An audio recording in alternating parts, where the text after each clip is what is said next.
É isso mesmo, é o que nós somos chamados para ser. Se nós estamos em Cristo, descobrimos que a nossa missão é ser luz e sal onde nós estamos. E qual é o efeito da presença de luz em um ambiente? Se o ambiente está escuro, chega a luz, o ambiente muda. A presença do sal é igual num alimento. Se você deposita sal, naquele momento o sabor daquele alimento também é alterado. E assim somos nós. Estamos vivendo dias terríveis, difíceis a toda a gente. E não estamos ignorando isso, nem estamos em negação. O fato é que somos convidados em Cristo a viver não pelas realidades externas, mas por aquilo que temos em nós, pelas convicções que carregamos, pelo que nós nos tornamos em Cristo, pelo que somos construídos em Cristo para ser. E o tema desse nosso primeiro encontro da série Contraste é alegria nas provações. Isso mesmo. Será que é possível? Parece que é algo tão louco isso, né? Nos alegrar em meio às provações. Eu quero te dizer que é possível. E eu quero contar um pouco do meu testemunho, talvez isso possa te ajudar a entender isso. Como diz Irving Edstrom, o Senhor não nos leva às águas profundas para nos afogar, mas para nos desenvolver. E é isso que aconteceu comigo e com minha esposa no ano de 2011. Em 2011, nós tivemos o nosso primeiro filho, o nome dele é Vitor. E o Vitor nasceu com uma cardiopatia gravíssima. Nós tínhamos descoberto isso no período ainda de gestação e nos preparamos para esse nascimento, encontrando todas as soluções que a medicina poderia nos oferecer e garantindo que ele teria acesso a isso. E fizemos tudo o que nós podíamos fazer e oramos e entregamos essa situação a Deus para que Ele nos ajudasse a enfrentar essa dificuldade que estava ali já projetada para acontecer já no seu nascimento, onde ele possivelmente poderia perder a vida já no nascimento.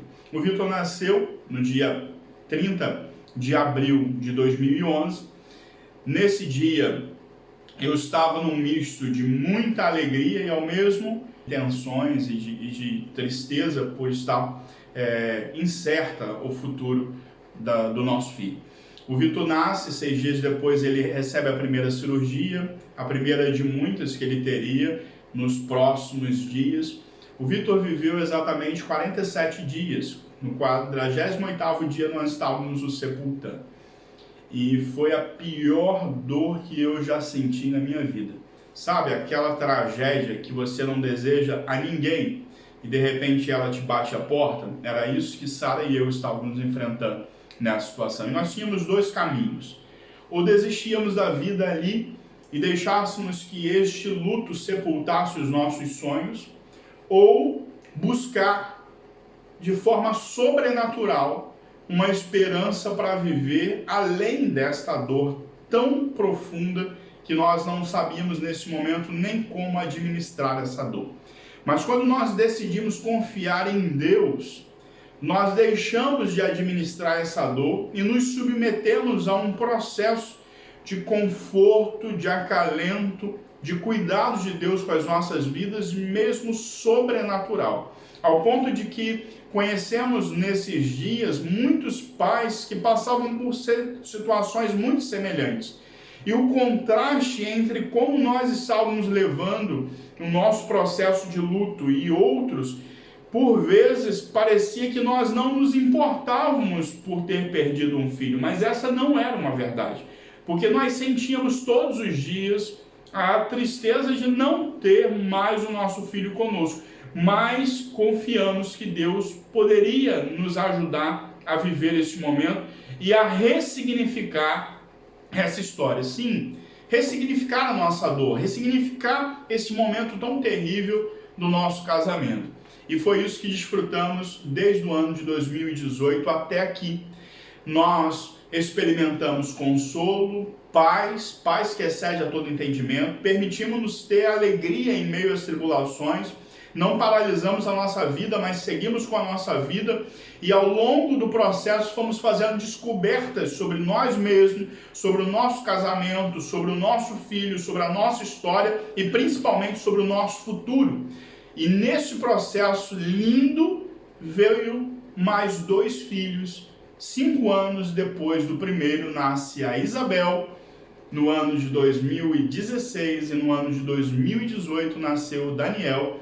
E hoje somos uma linda família, com 3 filhos. Um está com o Senhor Jesus nos céus e já desfruta de uma vida que eu vou desfrutar um dia também. E Sara e eu cuidamos da Isabel e do Daniel e nos preparamos para, no tempo que Deus tiver para nós, como Davi disse, sobre o seu filho que tinha morrido, ele não vem mais ter comigo, mas eu um dia vou estar com ele. Nós nos preparamos para que num futuro nós possamos estar com a nossa família toda reunida nos céus, mas nós não queremos antecipar essa data, nós não temos vontade de morrer, nós não estamos vivendo em um tempo de depressão. Por quê? Porque nós descobrimos como é ter paz em meio às dificuldades, nós descobrimos como é ter alegria em meio às tribulações, nós descobrimos como é ser consolado em meio às nossas dores, nós descobrimos mais sobre Deus, mais sobre nós mesmos e principalmente mais sobre o amor de Deus por nós. E eu quero repartir com você essa história porque isso me levou a ser quem eu sou hoje, de fato, como eu cresci, como eu amadureci, como eu me tornei uma pessoa melhor, entendendo um pouco mais sobre a minha dor. E descobrindo que no mundo que nós vivemos, nós não somos os únicos. Nós não somos os únicos pais que perderam um filho. Nós, por vezes, poderíamos perguntar, mas por que conosco? Mas por que com eles também? Então, não há essa pergunta, ela não existe, ela não cabe em nenhuma situação. Infelizmente, as dores batem a porta de toda a gente, em alguns em uma situação, em outras em outra, em um aspecto da vida, em um momento de um, em um momento de outro. Mas a verdade é que todas as pessoas, ninguém passa por essa vida sem encontrar o luto, a tristeza, a dúvida, o medo. A questão toda é o que nós vamos fazer com esse processo quando isso nos bater a porta. E eu quero te convidar, nesse momento, a viver uma experiência nova a partir da sua fé. A descobrir como que você pode lidar com situações difíceis, tornando isso algo a seu favor, porque é isso que Deus tem para nós. Ele trabalha em todas as coisas para o nosso bem. Ele trabalha em todas as coisas para o bem daqueles que estão nele, para aqueles que estão num propósito com ele, para aqueles que vivem e dependem dele em tempo integral, sabendo que mesmo que você faça planos, os seus planos, você é capaz de abrir mão deles para abraçar os planos que Deus tem para você. E aí eu quero te convidar a ler a carta do apóstolo Tiago, no capítulo 1, o verso 2 até o verso 4, que diz assim: meus irmãos, considerem motivo de grande alegria o fato de passarem por diversas provações, pois vocês sabem que a prova da sua fé produz perseverança, e a perseverança deve ter ação completa, a fim de que vocês sejam maduros e íntegros, sem lhes faltar coisa alguma. Eu não sei se você já leu a carta de Tiago. Se você ainda não fez, eu quero te convidar a fazer. É uma carta muito pessoal, muito delicada, muito carinhosa a forma com que ele fala conosco, assim. Eu percebo como se Tiago estivesse falando olho no olho e dizendo assim: Ricardo, olha, eu penso que você deveria encarar com alegria o fato de você passar por essa situação. Por quê, Ricardo? Porque isso te aconteceu, mas você não estava sozinho. E você poderia ter sido destruído por essa dor, mas você passou por ela com Jesus. E você não só passou por ela, mas você construiu um futuro que não depende dessa dor, mas ressignificou essa dor e transformou essa dor em motivos de ser uma pessoa melhor, em abençoar pessoas, em trazer alegria e consolo a pessoas que passam por situações semelhantes que a sua. Ou seja, você fez algo importante com aquilo que era tão inútil em primeira vista, mas de repente, olhando com as lentes do céu, discernindo espiritualmente, você pode crescer e se desenvolver com essa história. E é isso que eu vejo que talvez falta a algumas pessoas, é mesmo se permitir ser aconselhado. A Bíblia é um grande conselheiro, mas por vezes ela fica ali parada, esquecida, sabe? Como também os amigos, por vezes eles estão lá, mas não os acessamos. Às vezes há um desconforto em nós em admitir que precisamos de ajuda, em admitir que temos uma dúvida e não estamos sabendo lidar com essa dúvida. Por isso é muito importante você abrir mão da sua autoimagem para os outros, o que você quer que os outros vejam em você, e deixar que as pessoas tenham a real impressão delas sobre você, e não o que você quer que elas pensem de você, e deixar que a vida seja mais natural e leve, e que os pesos que a vida traz para você encontrem em você uma oportunidade de realocar e reorganizar todas as suas dores, dificuldades, e colocar cada coisa no seu nicho e no seu campo adequado e construir uma história onde você não é a vítima. Pelo contrário, você é um protagonista e tudo que te acontece é um motivo de refletir, de reinterpretar, de olhar com expectativa e fé e transformar as realidades, porque não é o mundo exterior que te muda, mas você, com o que é em Cristo, decide propor ao mundo como as coisas vão ser do lado de fora. Então, se a vida te diz para chorar, você decide rir. Se a vida te diz para lamentar, você decide ter esperança. Se a vida te convida a ser uma vítima, você decide ser um protagonista. E eu quero então te convidar a extrair desse texto de Tiago 1, verso 2 a 4, 3 conselhos para abençoar a sua vida e te fazer um contraste em meio a uma situação de tanto desânimo no mundo. Você será alguém que vai ter alegria em meio às provações. E o primeiro conselho que nós temos nessa carta é o conselho sorria. É isso mesmo, sorria. Hoje, no dia que você está, com as notícias do jeito que estão, com as coisas do jeito que estão, sorria. O texto vai dizer no verso 2, meus irmãos, considerem motivo de grande alegria o fato de passarem por diversas provações. Martin Luther King Jr. disse que a medida final de um homem não é onde ele está em momentos de conforto e conveniência, mas onde ele está em tempos de desafio e controvérsias. É isso mesmo. Você é testado, e quando você é testado no momento de maior tensão, ali aparece quem você é de fato, a medida final, quem você é de fato. E quando você está num extremo, numa situação extrema, quem você é de fato? Alguém desencorajado, pronto a desistir, triste, amargurado, decepcionado com a vida, com as pessoas, com as coisas, frustrado, alguém que se tornou descrente de Deus? Quem você é?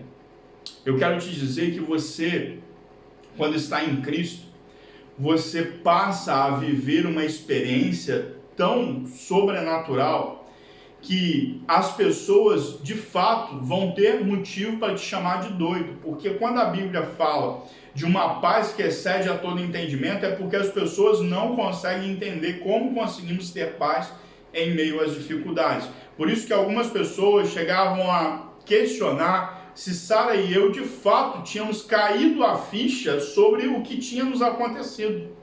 Porque, por vezes, era inacreditável que nós estávamos levando a vida para os outros como normal. Só que nós não estávamos levando a vida como normal.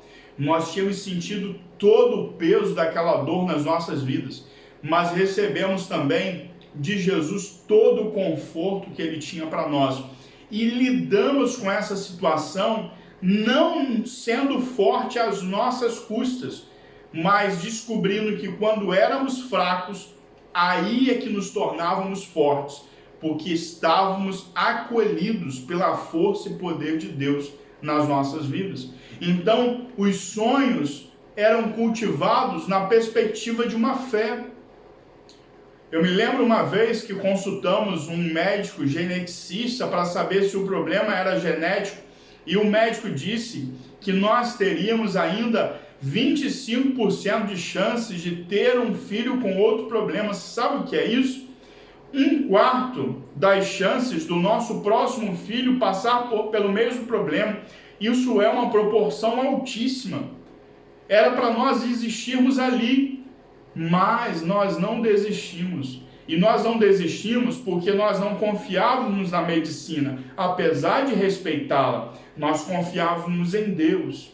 E sabíamos que a sabedoria de Deus, ela é plena e perfeita, enquanto que a medicina está escalonando e crescendo a cada dia com novas descobertas, mas permanece limitado nas suas ações. Nós decidimos sorrir, não porque perdemos um filho, mas porque sabíamos que Deus não tinha perdido o interesse por nós, e Ele iria nos dar ainda motivos reais de celebrar com muita gente aquilo que Ele ia nos fazer, como é o caso de ter a Isabel e o Daniel, que tanto agrega outras pessoas à nossa beira, porque são crianças amáveis e que toda a gente quer estar junto, e isso faz-nos ainda mais importante, porque eles são, de fato, preciosidades de Deus na nossa vida, mas são milagres que Deus fez por nós.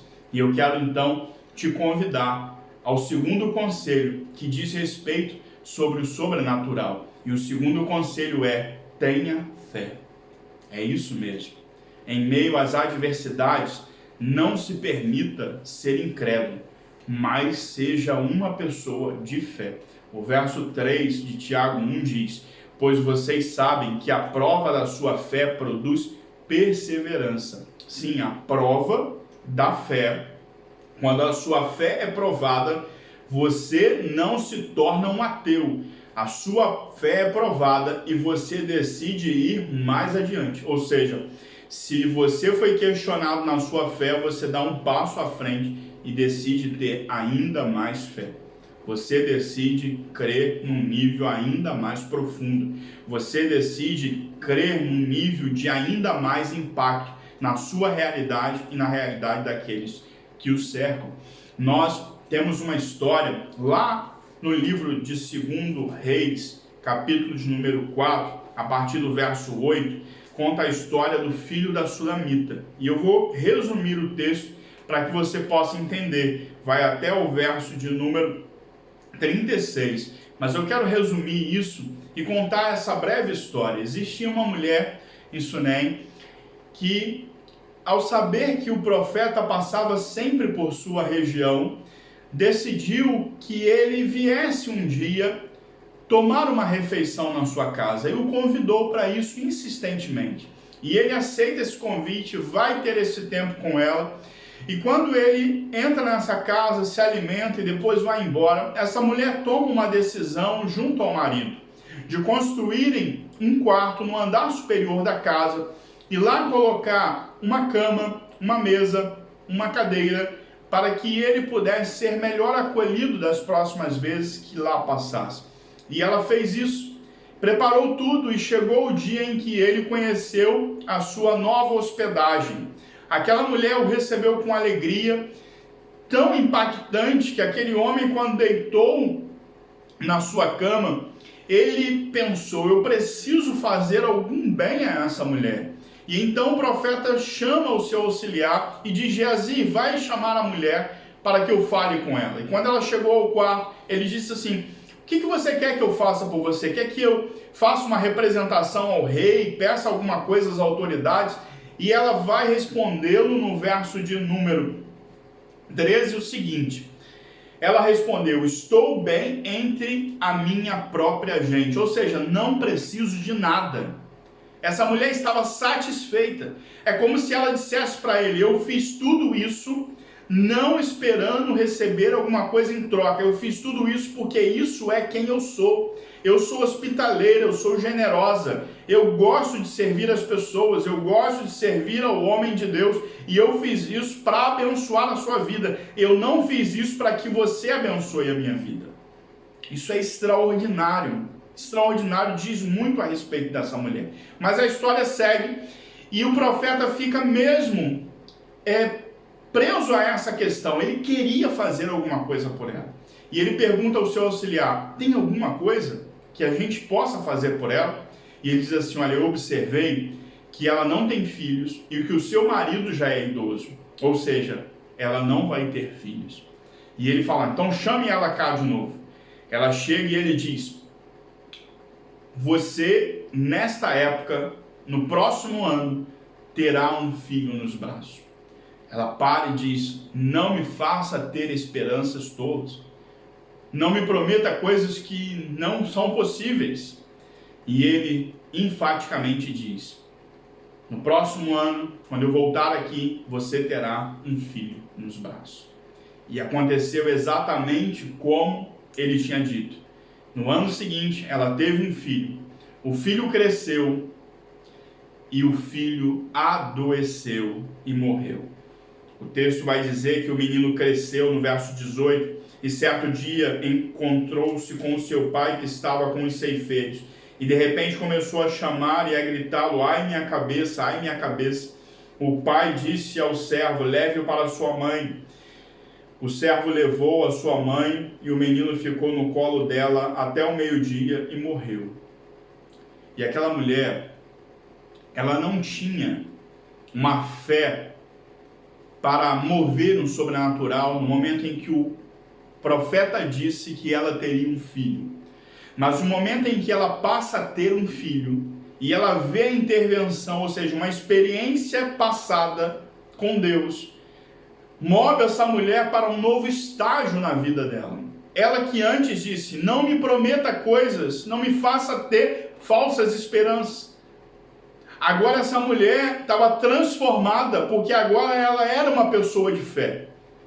E aquela mulher poderia descer desesperada da sua casa, gritando a toda a gente: meu filho morreu, meu filho morreu, meu filho morreu.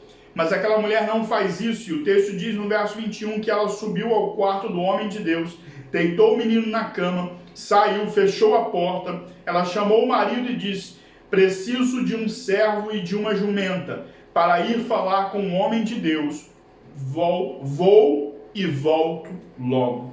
Ou seja, ela não passa o problema ao marido, não passa o problema aos da casa, ela pega uma pessoa do serviço da sua casa, pega um animal de montaria e vai ao encontro do homem de Deus, porque agora ela crê em milagres, agora ela sabe que o Deus que deu filhos a quem não podia ter filhos, era um Deus que podia também trazer o filho dela de volta. Ela tem essa convicção, e ela parte agora na direção de um milagre de Deus. E essa mulher, ao chegar na direção onde o profeta estava, quando ele avista, ele manda o seu moço ter com ela e perguntar se estava tudo bem com o seu filho, tudo bem com o seu marido, tudo bem com ela. E ele faz essas perguntas e ela diz: está tudo bem. Por quê? Porque aquela não era a pessoa com quem ela deveria falar, ou seja, ela estava obedecendo o primeiro conselho, ela estava sorrindo em tempos adversos. Mas quando ela chega diante do profeta, ela diz: eu não lhe pedi um filho, eu não pedi para ter falsa esperança, mas tu me mostraste que era possível, tu me deste o filho e agora o meu filho morreu. E ela chama este profeta para ir à sua casa, e ele foi à sua casa, e o texto diz que no verso 35, Eliseu levantou-se e começou a andar pelo quarto, e depois subiu na cama e debruçou-se sobre o menino mais uma vez, e o menino expirou 7 vezes e abriu os olhos, e ele chamou Geazi, mandou chamar a sunamita, e ele obedeceu. Quando ela chegou, Eliseu disse: pegue o seu filho. Ela entrou, prostrou-se aos seus pés, curvando-se até o chão, então pegou o seu filho e saiu. Ela estava agora pronta para viver uma nova realidade. O seu filho tinha ressuscitado. Eu não sei como você é quando chega uma questão terrível na sua vida, mas se você é uma pessoa de fé, você se apega a essa fé e você busca nessa fé uma esperança para seguir em frente, No caso dessa mulher, a esperança de seguir em frente foi buscar a ressurreição do seu filho. Mas poderia ter sido buscar em Deus a esperança para ter outros filhos. Ou outra questão, mas o importante é não ficar parado na sua dor. Porque se você ficar parado na sua dor, a sua dor vai te matar. Você precisa reagir. E a única reação que funciona é ter fé. Então sorria em meio às adversidades e tenha fé em meio às adversidades. David Field diz que perseverar é se recusar a achar uma saída fácil quando as pressões da vida se tornam particularmente pesadas. É a firme atitude mental de quem não se curva diante de circunstâncias, nem se rende às provações. Então, ou você se prostra e se rende às provações, ou você domina o assunto e de dentro para fora você declara como as coisas vão funcionar. Porque em você habita um espírito não de covardia, mas de ousadia, de poder e de equilíbrio. O Espírito Santo de Deus em você vai te potencializar a tomar decisões em níveis espirituais e físicos que você ainda não encarou na sua vida. Porque quando nós estamos diante de grandes provações, são coisas inéditas que estão nos acontecendo. Não estávamos esperando por isso. Somos surpreendidos por essas tempestades, mas somos capacitados em Deus para superar essas tempestades. E com Deus, toda tempestade passa. Por isso que este mundo que Ele criou, não existe nele uma tempestade que tenha durado para sempre. Todas elas passaram, porque com Deus todas as tempestades passam. E esta que você está a viver vai passar. E essa situação má que o mundo todo está passando, vai passar. E como esta mulher sunamita, que num primeiro estágio não era capaz de acreditar que podia ter filhos, não podendo biologicamente ter filhos, agora consegue acreditar que um filho morto pode ressuscitar. Você, em cada estágio que passar com Deus de fé, vai ser levado a um novo nível de fé e vai experimentar um novo nível de revelação de Deus na sua vida e de experimentar o sobrenatural de Deus na sua vida. Então vamos ao terceiro e último conselho. O terceiro conselho é: cresça. Verso 4 diz assim: e a perseverança deve ter ação completa, a fim de que vocês sejam maduros e íntegros, sem que falte a vocês coisa alguma. A perseverança nos leva à maturidade, à plenitude, a fim de que maduros, inteiros, íntegros, tenhamos tudo o que precisamos, ou seja, não tenhamos falta de coisa alguma.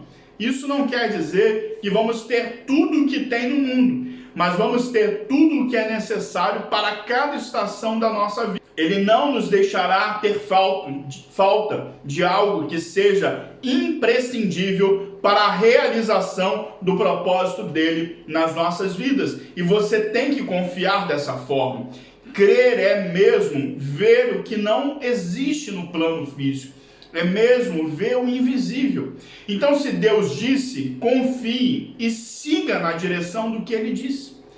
Vá na direção da palavra de Deus, porque a palavra de Deus vai se cumprir. E se você se orientar por ela, mesmo que as pessoas não entendam o que você está a fazer, você é um contraste de fé em um mundo cético, em um mundo de descrença. A sua fé vai criar um contraste de conexão e muita gente vai querer saber quem é o Deus que você serve, quem é o Deus que você adora. E nesta experiência você poderá apresentar Jesus e muitas outras vidas serão impactadas pelo poder de Jesus, porque hoje você decidiu sorrir, decidiu ter fé e decidiu crescer em um tempo em que os outros estão desesperados. Você está caminhando com fé, esperança e amor para os seus melhores dias. eles estão chegando, estão diante de você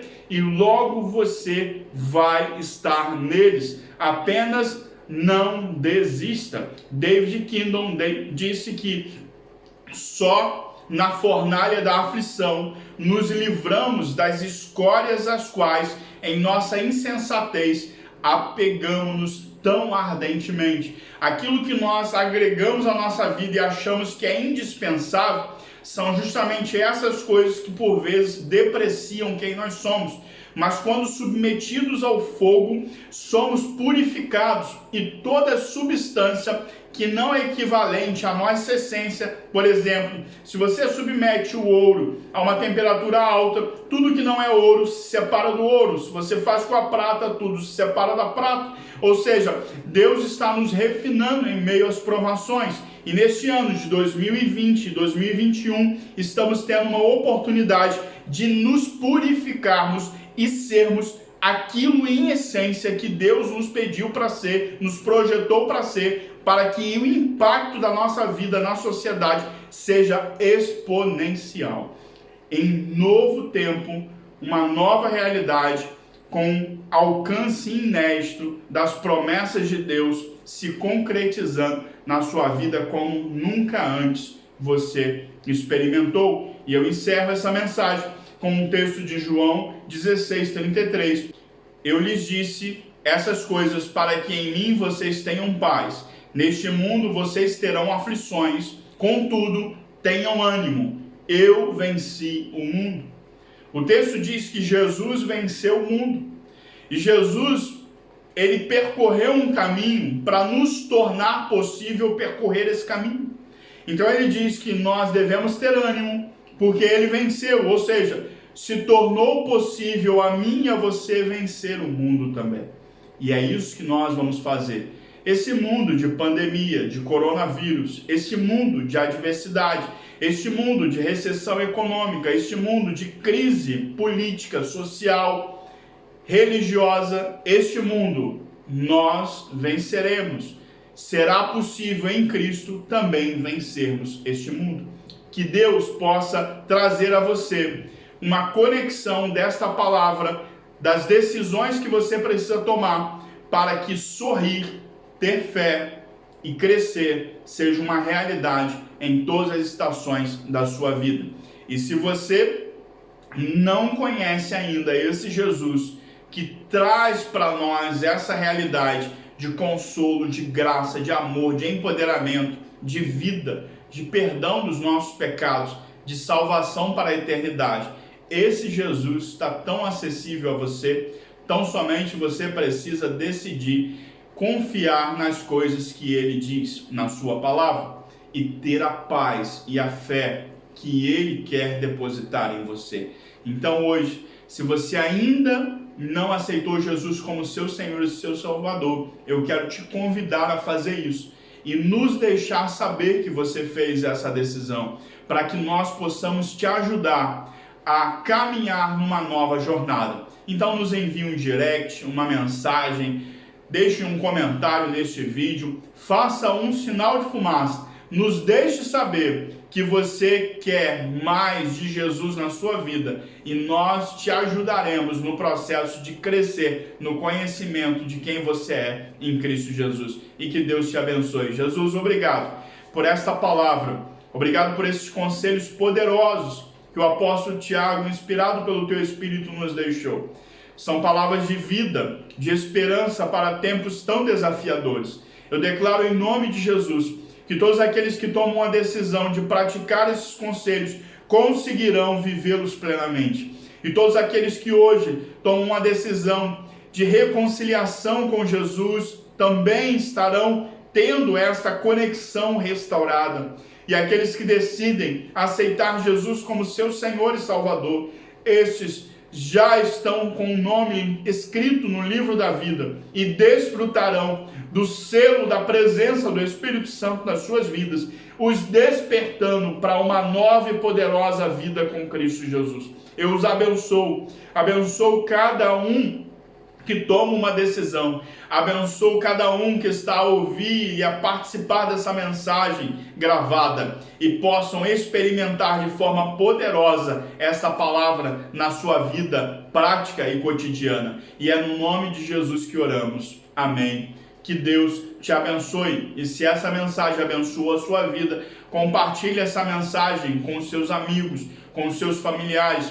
Conta para a malta toda sobre este canal. Se inscreva, assine essas notificações e vamos juntos. Ligue-te a nós e vamos crescer com Jesus nesse tempo. Que Deus te abençoe.